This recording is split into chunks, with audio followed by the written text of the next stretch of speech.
Bon, la fameuse question maintenant, là, on a vu les bases, les indices, les moyennes, ces choses-là. Parfait, super. Maintenant, dans la partie analyse, toujours, la première des choses, ben, on veut regarder les rendements.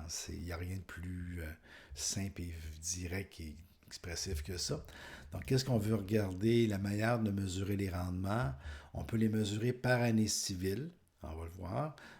Donc en 2017, en 2016, en 2015, et ainsi de suite. On peut voir les rendements cumulatifs, donc au fil des années par le graphique.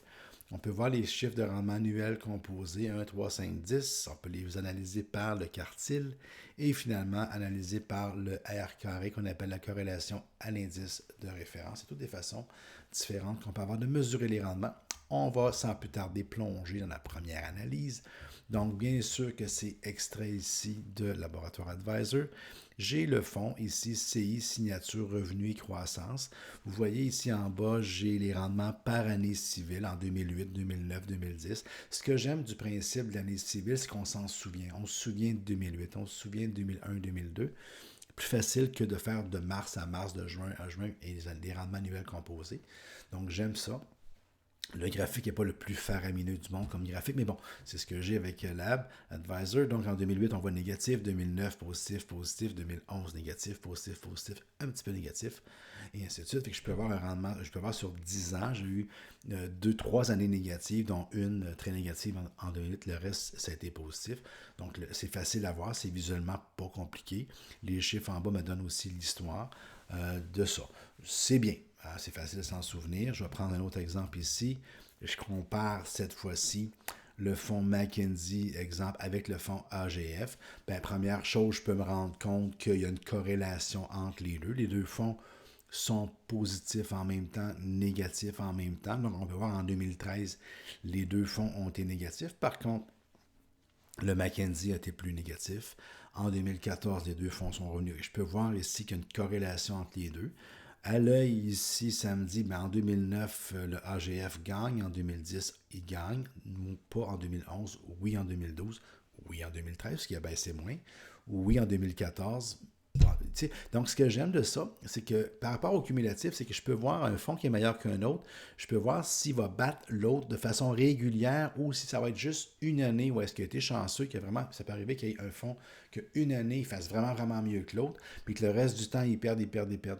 C'est un peu comme au hockey, si j'ai des joueurs de hockey qui comptent des buts par année, je compare deux joueurs de centre ou peu importe quoi, ben est-ce que tu as eu une année que tu as joué au-dessus de ta tête, tu as fait 35 buts, parce que tu as fait 12, 12, 12, 10, ou si tu es toujours régulièrement à 25 buts, par exemple. Donc, ça, ce que ça me permet de voir, le graphique par année civile, quand je compare deux fonds entre eux ou un fonds avec son indice, ça me permet de voir, quand j'ai l'historique plus que 3 ans, de comparer puis de voir s'il y a une régularité ou si c'est aléatoire. Donc, dans ce cas ici, à l'œil, à part 2008, où ce que je ne suis pas certain, 2009, 10, 11, 12, 13, et même en 2017, je vois que mon fonds AGF a fait un peu mieux. Mais c'est pas clair, clair, clair, mais je vois que ça a l'air d'être un petit peu mieux. J'en fais un autre, j'ai Fidélité versus Sentry. Donc, mon Sentry est en bleu pâle. 2008, Fidélité a fait pire, donc Sentry a gagné. 2009, Fidélité était mieux, presque égal 2010. 2011, Fidélité a le dessus. 2012, c'est Sentry. 2013, wow, Fidélité a vraiment le dessus. Mais 2014, c'est Sentry. 2015, on voit ici, ça joue un peu au chat et à la souris. C'est pas clair, clair, clair. Il y a une corrélation, encore une fois, entre les deux. C'est intéressant de garder. Et ici, ben, je vous ai mis deux fonds, toujours par année civile, mais là, j'ai mis deux fonds complètement différents qui se complètent. Donc, j'ai mis la fidélité d'un côté, le AGF de l'autre, et on se rend compte pourquoi on a ces deux fonds-là en portefeuille. Je vois qu'il y a une corrélation, même si c'est un fonds qui est en revenu fixe et un fonds qui est en action, je vois quand même que c'est positif. Mais en 2008, il existait le AGF, mais il a fait quasiment zéro, tandis que Fidélité était très, très négatif.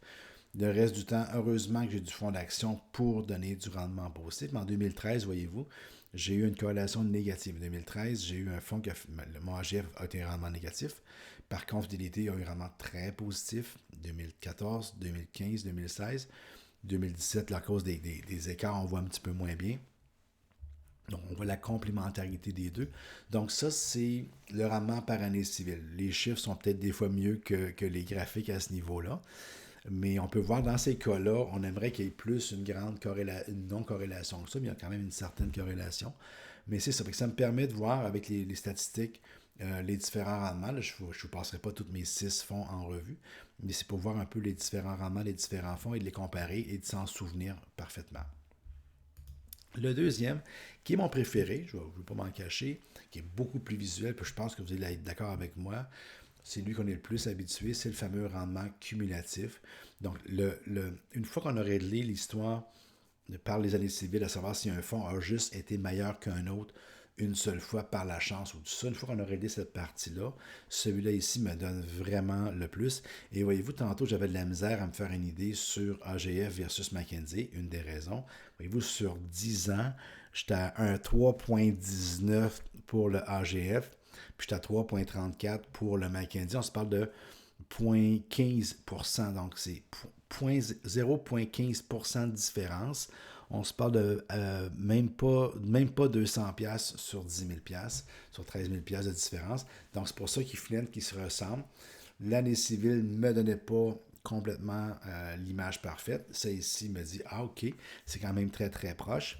Par contre, si je me le mets sur 5 ans, ben c'est pas mieux. Sur 5 ans, voyez-vous comment je suis proche sur 5 ans.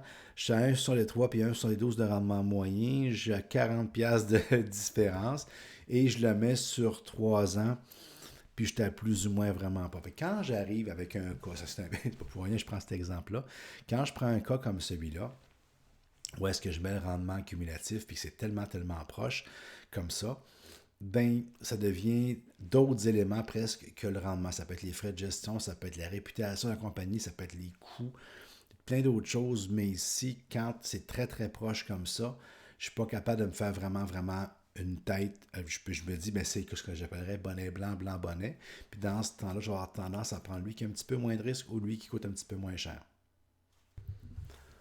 On prend un autre exemple maintenant, donc toujours mon graphique très visuel. On va prendre Fidélité Grande Cap Canada contre Century Revenu Canadien.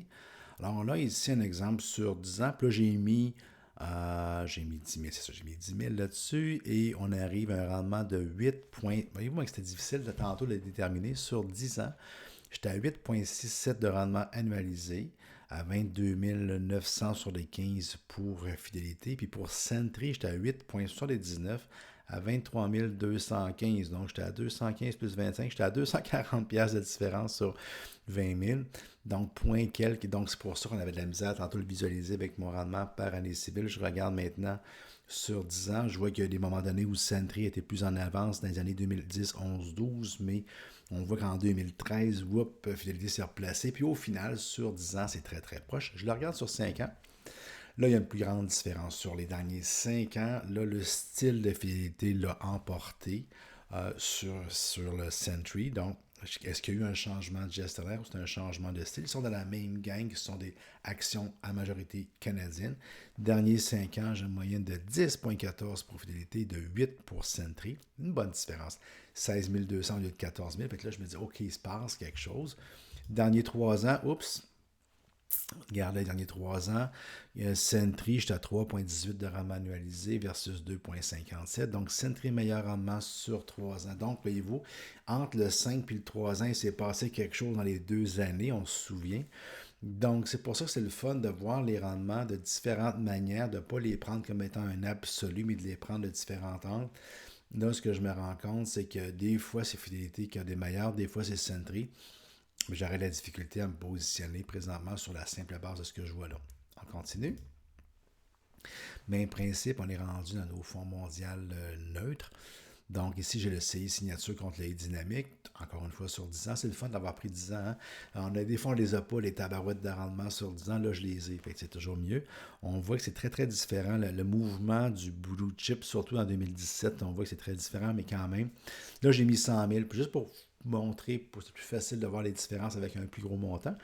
Même sur 100 000, je regarde sur 10 ans, j'étais à 5,90 pour le rendement annualisé pour le CI signature versus 5,43, donc 0,47, un petit peu moins qu'un demi d'un pour cent par année. Ça fait quand même une bonne différence de 8 000 sur 10 ans. Sur 5 ans, on voit les mouvements sont très, très différents, donc mon dynamique fait mieux, a moins baissé. On voit un changement ici en 2015. Dans les choix de titres, peu importe, le CI a baissé plus que le dynamique qui a permis de reprendre. Donc, puis sur le 3 ans, Ça s'est perpétué, donc le dynamique a fait quand même un peu mieux que le CI. Je me trompe-tu? Oui, c'est ça, le CI, le bleu. Le bleu, c'est le dynamique, donc le bleu. Le CI a mieux fait, a moins baissé. On voit que dans la période de 2015 à 2016, il a moins baissé que le CI. C'est dû à quoi? Il faudrait aller plus loin. Mais on est quand même dans quelque chose, dans des fonds qui ils sont pas complètement différents. C'est sûr que les vendeurs de un ou de l'autre vont dire ben, le nôtre est meilleur parce que c'est parce que ça. Mais on est quand même avec des choses qui sont relativement proches.